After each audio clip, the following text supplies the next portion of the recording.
జగన్మోహన్ రెడ్డి తాడేపల్లి ప్యాలెస్లో నుంచి బయటికి అడుగు పెడితే శవరాజకీయం స్టార్ట్ అవుతుంది. పరామర్శకి వెళ్తాడు, చనిపోయిన వాళ్ళని పరామర్శకి వెళ్తాడు, వస్తూ వస్తూ ఒక ఇద్దరిని చంపేస్తాడు. ఈ జగన్మోహన్ రెడ్డి అధికారంలో ఉన్నప్పుడు ఏ రోజు కూడా ప్రజల పక్షాన మాట్లాడిన దాఖలాలు లేదు.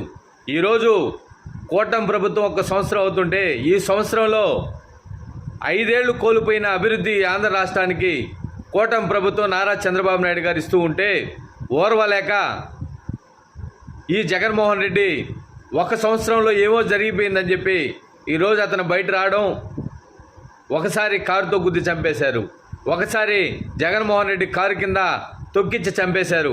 ఈ విధంగా చెప్పుకుంటూ పోతే జగన్ హత్యలు ఎన్నో ఉన్నాయి ఈ 1 ఇయర్లోను.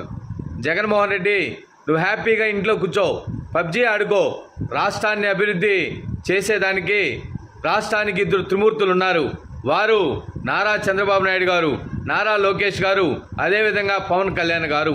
ఈరోజు రాష్ట్రాన్ని బ్రహ్మాండమైన అభివృద్ధి ఒక పక్క, సంక్షేమ పథకాలు ఒక పక్క, ఈ ఆంధ్ర రాష్ట్రాన్ని దేశంలోనే నెంబర్ 1 రాష్ట్రంగా తీర్చిదిద్దేదానికి వాళ్ళు కంకణ బుద్ధులై ముందుకు పోతూ ఉన్నారు. జగన్మోహన్ రెడ్డి, నువ్వు వచ్చి రాష్ట్రంలో ఉన్న ప్రజల్ని డిస్టర్బ్ చేస్తున్నావు. నువ్వు వచ్చి గంజాయి బ్యాచ్ని మళ్ళీ తట్టి లేపుతా ఉన్నావు.